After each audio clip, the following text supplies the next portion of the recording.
Saat yang berbahagia ini, saya akan menyampaikan topik tentang penerapan Pancasila secara murni dan konsekuen. Secara khusus, saya akan menjelaskan tentang penerapan nilai praktis Pancasila kepada saudara-saudara, terutama rekan-rekan sahabat kepala suku yang ada di seluruh Nusantara. Saya mengucapkan selamat malam dan saya akan mulai bahwa Pancasila ini saya anggap sebagai obat daripada penyakit negara kita yang sekarang memang benar-benar sakit. Hukum kita sakit karena hukum kita tidak berdasarkan Pancasila. Ekonomi kita sakit karena ekonomi kita tidak berdasarkan Pancasila. Politik kita juga sakit karena politik kita tidak berdasarkan Pancasila. Nah, kita mulai dari hukum. Hukum kita yang berdasarkan Pancasila tentu pembuatan peraturan perundang-undangan harus memperhitungkan dan memasukkan nilai-nilai Pancasila. Nilai-nilai dari 45 butir Pancasila tidak bisa ditinggalkan daripada pembuatan hukum di Indonesia, karena Indonesia berdasarkan Pancasila. Hukum yang berdasarkan Pancasila ini memang hukum yang bertujuan untuk memberi keadilan kepada masyarakat semuanya. Tapi hari ini hukum kita memang tidak menggunakan Pancasila sebagai sumber daripada segala sumber hukum. Sehingga apa yang terjadi, hukum hanya dibuat, peraturan perundang-undangan hanya dibuat untuk orang-orang tertentu, untuk sekelompok tertentu, untuk oknum-oknum tertentu. Sehingga apa yang terjadi, kita melihat bahwa hukum itu tidak untuk keadilan, tetapi untuk kekuatan kelompok penguasa tertentu. Nah, ini dibuktikan bahwa ada slogan-slogan masyarakat, ada keluhan-keluhan masyarakat, ada omel-omelan masyarakat yang mengatakan hukum itu tumpul ke atas dan tajam ke bawah. 30 tahun lebih pengalaman saya mendampingi masyarakat kecil yang terjolimi oleh hukum, berhadapan dengan perusahaan-perusahaan nakal.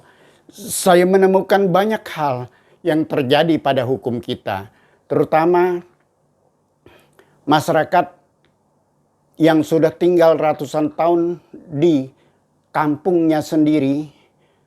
Kalau mereka disuruh menyelesaikan masalah secara hukum, mereka dianggap tidak punya kekuatan hukum sama sekali. Karena memang tidak ada peraturan undang-undang yang dibuat untuk melindungi keperluan mereka, tidak melindungi hak-hak mereka yang secara turun-temurun. Nah, tidak melindungi ini adalah pendapat kelompok-kelompok oknum-oknum penguasa tertentu. Tetapi kalau masyarakat yang memiliki hak turun-temurun, masyarakat adat, mereka kan punya hukum sendiri. Mereka jauh lebih teratur, saling menghormati hak mereka, sesama mereka, saling menghormati hak-hak saudara-saudara, hak-hak sesama mereka itu mereka saling menghormati. Mereka tidak saling merampas, mereka tidak saling menguasai. Itu hukum mereka yang bekerja. Tetapi setelah menggunakan hukum yang tidak Pancasila yang berjalan di negara ini, maka hukum mereka dianggap tidak ada, sehingga hukum formal, yang disebut hukum-hukum positif yang harus menyelesaikan semua masalah. Alhasil bahwa mereka harus merelakan hak-hak mereka, hak tradisional mereka, yang sesungguhnya juga hak konstitusional mereka tidak dihormati oleh hukum. dan mereka harus merelakan itu hilang pada mereka. Nah, ini hukum kita. Pada masa reformasi sebenarnya salah satu agenda reformasi menginginkan bahwa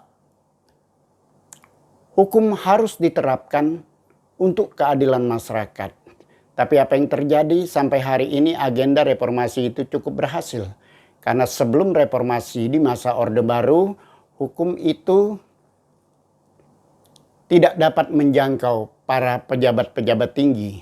Sehingga mereka walaupun melakukan korupsi, melakukan apa saja, mereka tidak tersentuh hukum. Tetapi di masa reformasi sampai hari ini kita lihat bahwa pejabat-pejabat tinggi, bupati, gubernur, menteri, DPR dan lain-lainnya, mereka banyak yang ditangkap oleh KPK karena mereka melakukan korupsi. Ini sudah bagus. Tetapi yang tidak bagus ketika sampai ke masyarakat bawah masih dilindas oleh hukum kita. Oleh sebab itu, hukum itu tetap belum bisa memberi keadilan secara merata untuk seluruh rakyat Indonesia. Nah, seandainya hukum itu adalah hukum yang berdasarkan Pancasila, maka insya Allah akan sampai ke masyarakat akar rumput memberi keadilan yang sesungguhnya sesuai dengan Pancasila. Tentang politik kita. Politik kita ini juga tidak Pancasila. Politik ini dibangun oleh kelompok-kelompok yang mempunyai kepentingan. Bahkan sekarang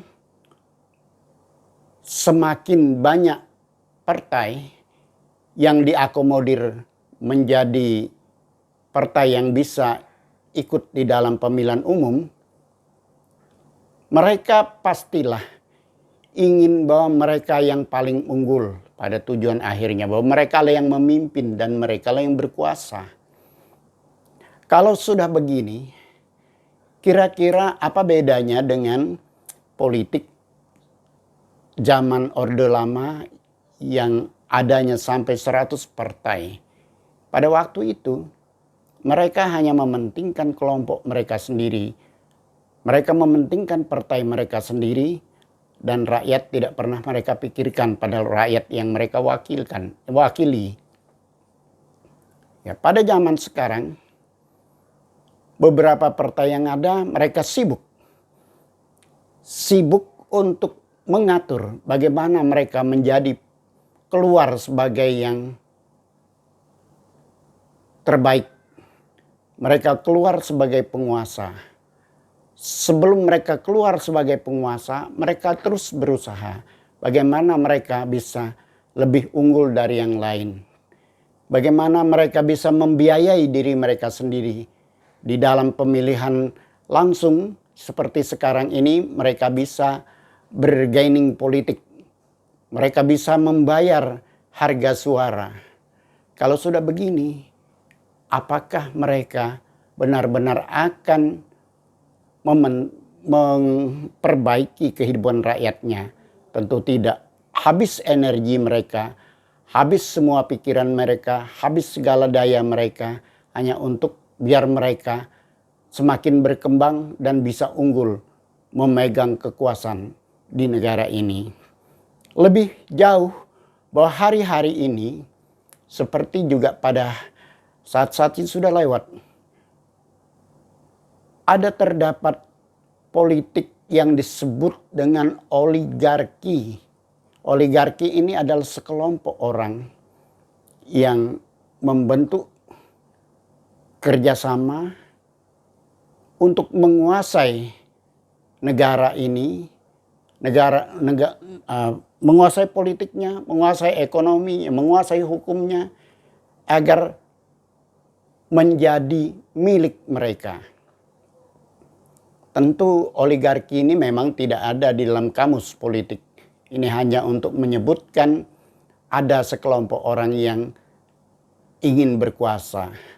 Nah, dalam teori, di suatu negara atau di suatu daerah bisa terdiri dari beberapa kelompok oligarki. Tetapi kelompok oligarki yang kuatlah yang berkuasa. Mereka bisa merampas apa yang ada pada kelompok-kelompok lain yang lemah daripada kelompok mereka.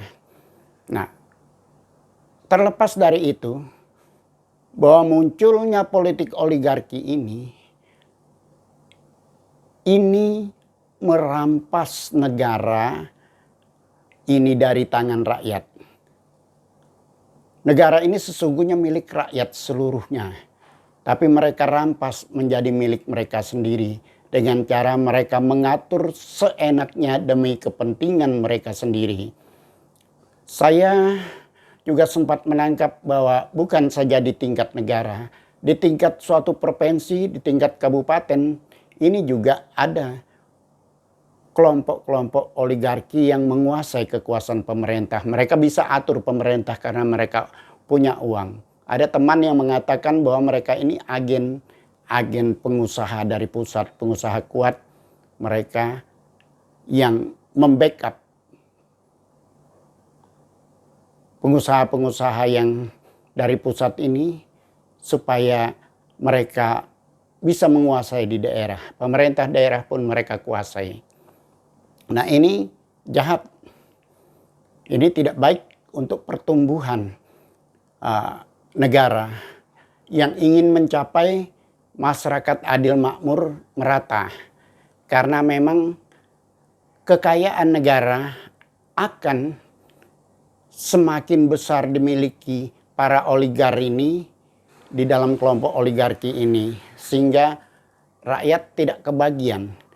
Dengan upaya mereka membuat peraturan, membuat regulasi, membuat undang-undang yang berpihak kepada kepentingan mereka, bukan kepada kepentingan rakyat. Lalu, bagi Indonesia, ini sangat tidak baik. Karena ini bertentangan dengan tujuan negara kita yang ingin mencapai masyarakat adil makmur dan merata. Kemudian di ekonomi kita,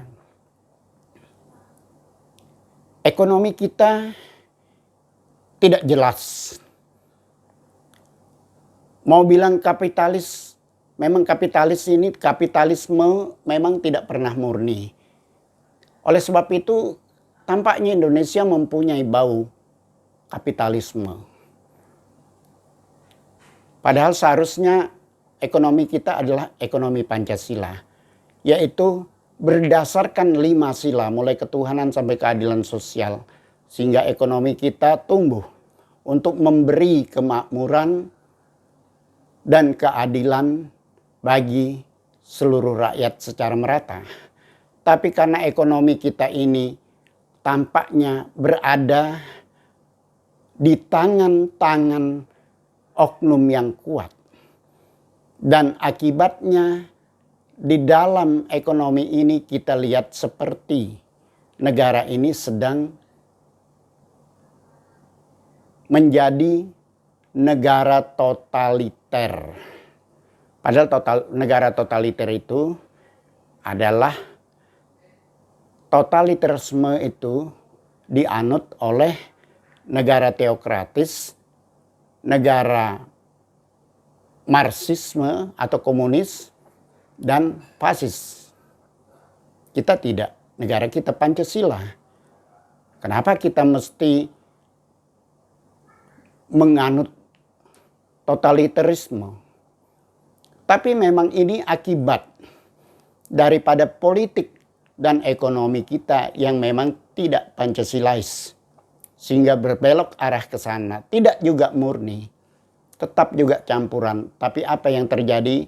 Masyarakat merasa tidak ada keadilan.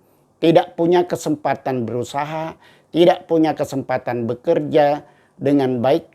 Karena semua kekayaan alam sudah dimiliki oleh orang-orang tertentu.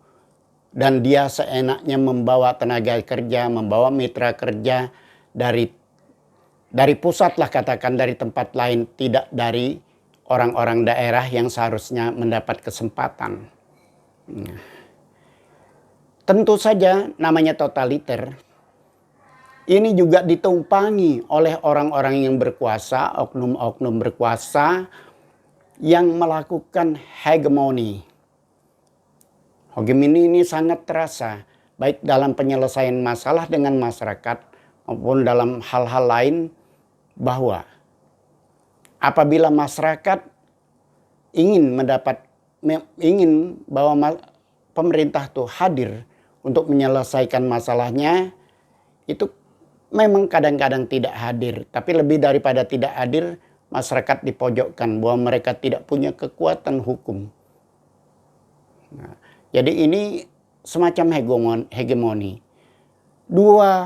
Sekitar 30 tahun saya mendampingi masyarakat yang terjolimi haknya oleh perusahaan-perusahaan nakal.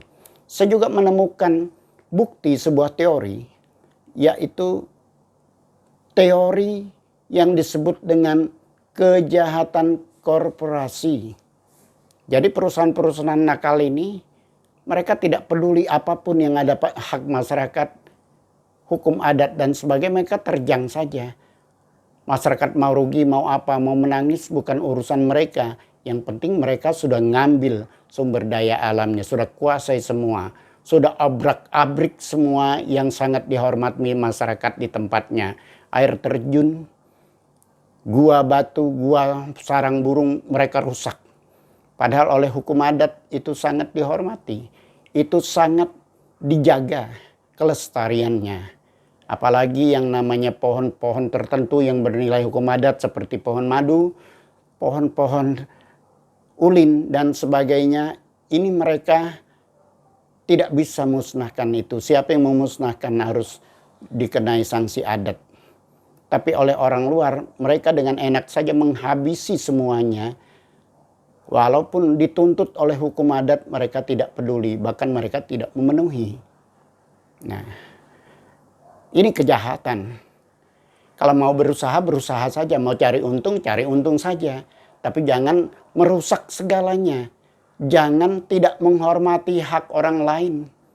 Jangan membuat orang lain sengsara. Nah, kalau itu yang terjadi, orang lain menjadi sengsara, segalanya dirusak binasa, belum lagi kita melihat bahwa lingkungan hidup diporak-porandakan, ini kan kejahatan. Terus berkali-kali saya mendampingi masyarakat sampai ke tingkat pemerintah untuk mendapat penyelesaian. Karena perusahaan begitu mendapat klaim dari masyarakat, tidak begitu saja mereka mau bertahan. Bahkan durian, kuburan, kebun rotan yang digusur, kalau masyarakat coba untuk menahannya supaya jangan digusur, pernah terjadi di beberapa tempat mereka dipukuli oleh aparat negara, dalam hal ini BRIMOB. Jadi mereka tidak dapat menahannya sampai habis. Coba-coba mereka nahan, semakin mereka dipukuli. Ada juga yang ditembak. Seperti di Adaro, Kalimantan Selatan, di Tabalong. Nah, jadi ini benar-benar kejahatan. Kejahatan korporasi. Saya sendiri pernah di Pasir, di Desa Biu, Kecamatan Muara Samu. Demo, perusahaan tidak mau bayar, kebun rotan orang habis digusur. Ya, orang-orang demo ini dihadapkan dengan 500 BRIMOB, tentu saja dengan mulus BRIMOB memaksa untuk bubar. Dan sampai hari ini, alhamdulillah, orang tidak nuntut lagi. Hilanglah hak mereka, kebun rotan beratus-ratus hektar. Tidak diganti rugi oleh perusahaan. Perusahaan tambang Kideko Jaya Agung. Nah, teori lain, bahwa ada lagi yang disebut dengan teori kerah putih, white collar. Ini juga saya saksikan buktinya melalui kejahatan korporasi. Kalau perusahaannya pintar, perusahaannya benar-benar mau berlindung kepada pemerintah daerah, maka apabila klaim-klaim dibawa kepada pemerintah daerah, maka pemerintah daerah, oknum-oknum berkuasa di situ akan mereka selalu bela-belain perusahaan. Yang namanya pemerintah bela-belain perusahaan melawan masyarakat yang tidak tahu apa-apa. Akhirnya masyarakat kandas. Akhirnya urusan klaim mereka, tuntutan mereka hilang begitu saja. Lalu selesailah semuanya. Dengan kerugian berada di pihak masyarakat yang dirugikan. Yang kebun rotannya sudah habis dibabat, digusur. Yang kuburannya digusur. Yang rotan, yang buah-buahan, tanaman tradisional mereka digusur. Nah, ini juga ternyata bahwa memang terutama di dalam era pemilihan langsung, bahwa perusahaan-perusahaan itu kan mendanai pemilihan langsung kepala-kepala daerah. Lalu oknum kepala daerah yang sudah didanai oleh perusahaan, kalau mereka duduk tentu saja mereka akan membela perusahaan, bukan membela rakyat yang harus diayominya, harus dilindungi, dipimpinnya, dilayaninya. Begitu juga dengan aparat keamanan, polisi misalnya. Kalau masyarakat lapor ada pelanggaran pidana oleh perusahaan, rata-rata tidak diproses. Tapi kalau perusahaan yang lapor sekecil apapun, tebang pohon sawit misalnya, segera saja polisi memprosesnya. Ya dalam hal ini semacam oknum polisi dan oknum pemerintah daerah yang berkuasa ini menjalankan praktik yang disebut tadi kejahatan kerah putih. Yang jahat mereka lindungi, berarti mereka juga penjahat. Jadi itu yang disebut dalam teori disebut penjahat kerah putih. Dan benar saya lihat bahwa kejahatan korporasi pasti berkolaborasi dengan kejahatan kerah putih. Nah memang kejahatan kerah putih ada juga yang mereka buat sendiri tidak terkait dengan perusahaan. Misalnya mereka korupsi, ya ini juga kejahatan kerah putih juga. Nah ini ya memang berpadu antara ekonomi, politik, dan hukum yang memang tidak berpihak kepada masyarakat tapi berpihak kepada kelompok-kelompok tertentu dan tidak sesuai dengan Pancasila.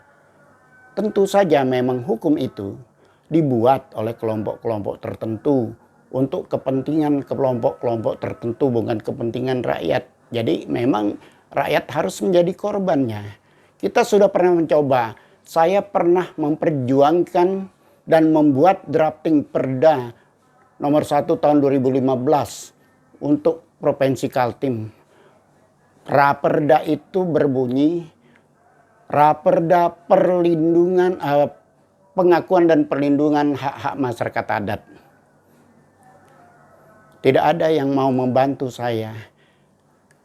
Drafting yang saya buat sekitar 99 pasal untuk melindungi semua hak-hak masyarakat. Hak-hak tradisional juga hak-hak tradisional yang sekaligus juga merupakan hak-hak konstitusional mereka sesuai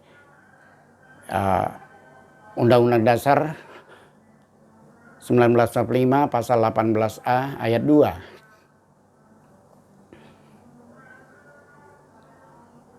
Tetapi apa yang terjadi setelah baru bisa naik dibahas di DPR setelah ada sebuah LSM yang mendapat dana dari UK, dari pemerintahan Inggris. Bayangkan, untuk berjuang untuk masyarakat adat, dananya tidak datang dari Indonesia dan Indonesia tidak akan beri dananya, tapi datang dari pemerintah luar negeri, pemerintah Inggris dalam hal ini. Barulah bisa dibahas di DPR. Di DPR judul Raperda itu tetap hanya dibuang 45 pasal, tinggal 45 pasal. Dan saya menyadari kenapa dibuang. Tidak juga salah di DPR, tapi memang kewenangannya tidak sampai sekecil-kecil seperti pada pasal yang dibuang itu. Tetapi apa yang terjadi setelah diambil alih oleh provinsi, semuanya berubah. 45 pasal yang masih karya saya di DPR itu sudah dirubah semua, tinggal 15 pasal. Judul pun berubah menjadi pedoman pengakuan, perlindungan dan perlindungan hak-hak masyarakat adat. Terus 15 pasal yang 15 pasal yang ada tidak ada yang bisa diterapkan untuk melindungi masyarakat, hak-hak masyarakat hukum adat. Kecuali setelah tingkat kabupaten yang membuatnya sesuai dengan yang diinginkan. Nah, memang ini juga kelihatan kecurangan dari pemerintah provinsi. Wah, pada waktu mulai naik di DPR, kenapa wakil gubernur yang meninggal itu dulu, Wakil Wawang Paruk, tiba-tiba menyurati DPR supaya menunda pembahasan di DPR raperda itu. Nah, sebenarnya kepentingannya apa menunda? Ya, menunda dalam bahasa politik artinya jangan dibahas sama sekali sampai kapanpun. Waktu itu sempat kita demo di kantor gubernur. Bahwa memang tahun 2011 sebelum tahun 2014 yang kejadian ini, gubernur sendiri saja sudah bilang kalian bikin, saya tinggal tanda tangan. Nah, kenapa jadi wakil gubernurnya malah tidak mau ini dibahas? Tapi ya mungkin ada kualatnya juga, tapi mudahan tidak. Ini kan dugaan pribadi saking kesal bahwa akhirnya sebelum diketuk palu juga rasanya perda itu, ya beliaunya meninggal dunia. Terus cuman mudahan dugaan saya itu tidak benar, cuman saya aja yang kesal hati. Setelah itu di tangan provinsi sepenuhnya, saya diundang oleh DPR. Sama-sama ke Jakarta konsultasi dengan 3 menteri. Menteri ATR, Lingkungan Hidup dan Kehutanan. Tapi sial waktu itu kita tidak ketemu menterinya. Lalu saya dengan nada yang agak kesal, saya tunjuk kepada pemerintah Provinsi Kalimantan Timur yang hadir juga di kantor ATR tempat pertemuan itu. Saya katakan ini formalitas, kita sudah ketemu menteri. Kita pulang, tolong ketuk palu. Akhirnya juga diam-diam, tidak tahu berapa lama, sebulan lebih habis itu diketuk palu, keluarlah perda yang tidak bisa diterapkan itu. Nah, ini sebuah bukti bahwa kalau itu menyentuh kepentingan masyarakat, terutama masyarakat adat yang luas wilayah desanya, ya tidak mau diakomodir oleh kelompok-kelompok yang bisa bermain untung di tanah masyarakat yang luas itu. Sementara raperda yang lain, undang-undang yang lain, begitu mudah saja itu diketuk palu. Sama judulnya, ada rancangan undang-undang yang sama, yaitu rancangan undang-undang pengakuan dan perlindungan hak masyarakat adat yang diperjuangkan oleh Aman. Saya ikut membahasnya di Jakarta di zaman Badan Pekerja Kepresidenan, zaman akhir jabatan masa bakti SBY. Waktu itu dibahas di Mayapada tingkat 17 dan draftingnya ada di tangan Badan Pekerja Kepresidenan. Sudah tidak tahu lagi kita bahwa sampai hari ini 5 masa bakti DPR tidak juga diketuk palu. Karena itu betul-betul mau melindungi hak masyarakat adat. Rupanya pihak-pihak yang berkuasa, oknum-oknum berkuasa memang tidak sudi itu sampai menjadi undang-undang. Karena memang akan menghambat mereka mencari untung di tanah-tanah adat yang luas di seluruh tanah air. Ini masalah undang-undang, masalah politik, masalah ekonomi yang benar-benar tidak berpihak kepada kepentingan rakyat. Tidak berpihaknya memang karena memang dibuat tidak berdasarkan Pancasila. Sementara rakyat inilah yang harus diutamakan. Rakyat ini harus dilayani, diayomi, dilindungi, sama seperti walaupun tidak sespesifik tugas polisi, bahwa polisi di dalam undang-undang kepolisian fungsinya untuk mengayomi, melindungi, dan melayani masyarakat. Tapi ketika masyarakat bermasalah dengan perusahaan-perusahaan nakal, ternyata mereka melayani perusahaan, melindungi perusahaan, mereka melindungi, melayani, mengayomi perusahaan. Jadi sangat bertentangan dengan tugas mereka yang harus mengayomi, melindungi, melayani masyarakat. Ini kalau terus terjadi, maka tidak akan ada kebaikan di negeri ini.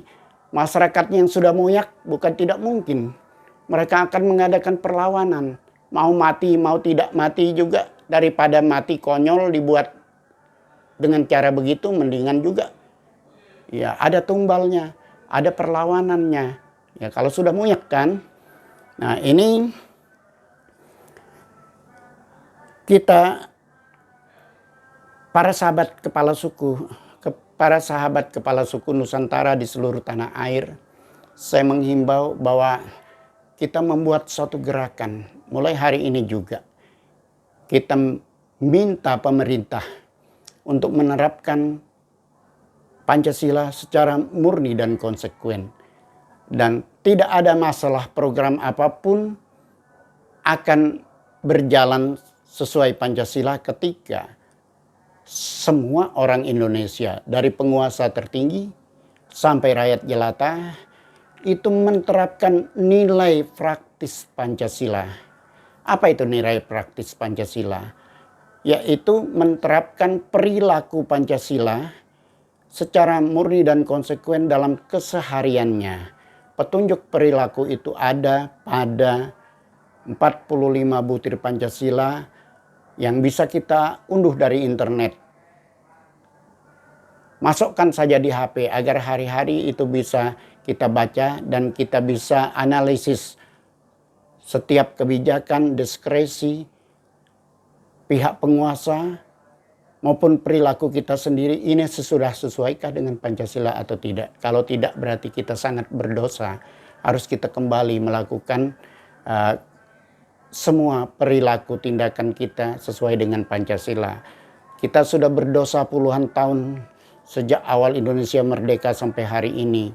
Dan saya mudah-mudahan saya dan beberapa sahabat kepala suku yang mendukung perjuangan ini tidak berdosa. Karena kita sudah punya niat yang baik, punya nawaitu yang tulus agar Pancasila ini bisa diterapkan dengan baik secara murni dan konsekuen. Dan kita tidak hanya menuntut diterapkan, karena kita sudah tahu berbagai kebijakan pemerintah termasuk program revolusi mental Jokowi untuk memperbaiki perilaku manusia. Tetapi kalau masih menggantungkan diri dengan kekuasaan untuk ngaturnya, menggantungkan diri dengan kesadaran setiap manusia, itu tidak mungkin berjalan dengan baik. Hanya satu yang bisa berjalan, ada sistem yang mengikat sehingga semua orang, penguasa atau rakyat jelata harus tunduk kepada satu sistem itu. Sistem itu tentu saja untuk mengatur banyak kegiatan agar semua berdasarkan Pancasila. Maka ada sistem yang primer. Kemudian akan dikembangkan menjadi beberapa sistem sekunder. Kemudian dikembangkan lagi menjadi sistem tersier. Bahkan sampai subtersier, sehingga semua kegiatan ada sistem yang mengikat untuk orang tidak bisa bermain-main. Dan ini tampaknya agak ekstrim dan setengah memaksa. Tapi kalau untuk kebaikan bersama negeri ini, harus memang ada yang sedikit memaksa. Setelah mereka berbuat kebaik, memaksa untuk berbuat baik tidak salah. Kalau semua orang Indonesia itu sudah berbuat baik, berbuat sesuai dengan Pancasila untuk kepentingan hidup bersama, maka tidak ada masalah. Pasti bisa tercapai. Dan satu hal, saya mau katakan, ini bukan harapan kosong, boleh dibuktikan. Sesuai dengan salah satu syair ditulis suatu kitab suci yang mengatakan begini, alangkah baik dan alangkah indahnya kalau kita hidup dengan rukun. Atau alangkah baiknya dan alangkah indahnya kalau kamu hidup dengan rukun. Karena kesanalah Tuhan memerintahkan berkat kehidupan. Ini memang hanyalah sebuah keyakinan. Tapi bisa dibuktikan. Ada agama di Indonesia yang mengatakan bahwa ada beberapa agama yang sama. Yang mengatakan bahwa Tuhan tidak akan mengubah suatu kaum kalau tidak kaum itu sendiri yang mengubahnya. Nah, begitu juga dengan negara kita yang memang sangat tidak baik sekarang dalam sisi, terutama sisi ekonomi, politik, dan hukum kita. Maka tidak ada orang lain yang akan mengubah. Tuhan pun tidak mau turun tangan mengubahnya kalau kita tidak mau mengubahnya. Oke, sekarang pemerintah pada umumnya, oknum-oknum berkuasa itu mereka memang jaga gengsi, arogansi mereka. Bahwa mereka tidak akan mau mengubah sampai mereka diimpit sekalipun atau diguling sekalipun. Mereka tetap bertahan. Kenapa? Bertahan dengan keadaan yang seperti ini. Karena memang mereka sudah terjebak dari masa ke masa. Hanya berputar-putar begitu. Terjebak dengan lingkaran setan. Bahwa pikiran mereka ya hanya bagaimana saya bisa eksis ke depan. Bagaimana saya bisa meningkat. Kalau tadi saya DPR, saya bisa jadi gubernur, jadi menteri. Sebaliknya begitu terus. Nah, jadi kalau yang itu mereka pikir, kapan mereka memikirkan rakyatnya? Kapan memikirkan kesejahteraan rakyatnya? Kapan mereka melaksanakan amanat Undang-Undang Dasar 1945?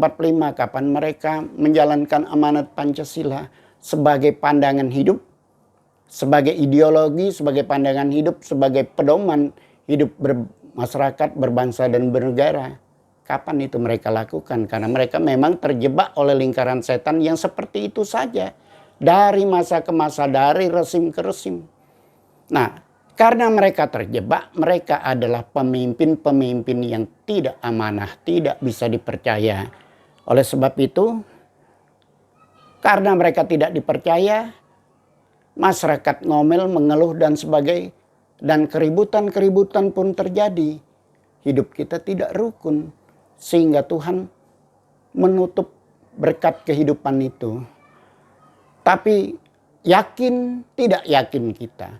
Kalau Pancasila sudah diterapkan di dalam kehidupan setiap orang. Nilai praktisnya itu sudah menjadi mendarah daging. Maka kita akan hidup rukun. Karena di situ ada petunjuk saling menghormati. Saling menghargai. Anggap bahwa kita itu sama manusia. Bacalah 45 butir itu. Betapa indah kalau itu diterapkan dalam kehidupan sehari-hari. Maka kita pasti bisa hidup rukun di negara ini. Walau kita berbeda suku, bangsa, dan agama. Kita pasti tetap berbineka tunggal ika. Kita tetap bersatu. Menjunjung tinggi persatuan bangsa Indonesia. Di situ dengan kita hidup rukun, saling menghormati. Maka Tuhan akan perintahkan berkat itu. Berkat kehidupan itu kepada kita. Dan lebih daripada itu kita yakin berkat kehidupan yang diperintahkan Tuhan itu bisa melepaskan Indonesia dari utang yang bertubi-tubi dari masa ke masa. Kita punya harta yang bisa, kita punya kekayaan yang bisa selain daripada kekayaan alam. Yang bisa untuk membayar utang itu dalam waktu relatif tidak terlalu lama. Nah, kenapa sekarang siapapun mau memaksa mengambil itu, tidak ada yang bisa dipercaya. Para penguasa tidak bisa dipercaya. Sehingga memang itu tidak bisa diambil. Tapi kalau sudah bisa dipercaya, itu bisa diambil untuk membayar utang kita. Ya, kalau orang yang masih dalam keadaan tidak amanah, tidak bisa dipercaya, itu diambil akan menjadi salah guna. Bukan untuk membangun masyarakatnya. Paling-paling kalau sudah membayar utang, selesai utang, bikin utang lagi. Dan masyarakat tidak diurus. Tidak ingin dicapai kemakmuran dan keadilan yang merata. Saya kira sampai di situ Mudah-mudahan ini bermanfaat bagi kita. Saya sebagai kepala suku Nusantara tetap bertanggung jawab untuk memimpin gerakan-gerakan ini ketika seluruh Indonesia akan melakukan gerakan damai. Kita tidak ingin menggantikan pemerintah. Kita tidak ingin menurunkan presiden. Kita tidak ingin menurunkan tokoh-tokoh baik di daerah maupun di pusat. Tetapi kita ingin mereka bersepakat. Semua penguasa, semua pejabat, semua wakil rakyat bersepakat menerapkan Pancasila secara murni dan konsekuen. Kita akan tetap bersiap-siap bahwa pada saatnya yang tepat kita akan minta presiden mendekretkan untuk melaksanakan Pancasila secara murni dan konsekuen. Dan di tim kita, para sahabat kepala suku yang bergabung dengan PSIN, kita sudah punya sistem. Jadi kita minta didekretkan, kita akan serahkan ini sistemnya. Tidak usah repot-repot, laksanakan saja sesuai sistem yang ada. Maka insya Allah akan berjalan dengan baik. Demikian yang dapat kami sampaikan. Kami mengucapkan terima kasih bagi yang sempat menyimak daripada video yang sengaja saya unggah ini.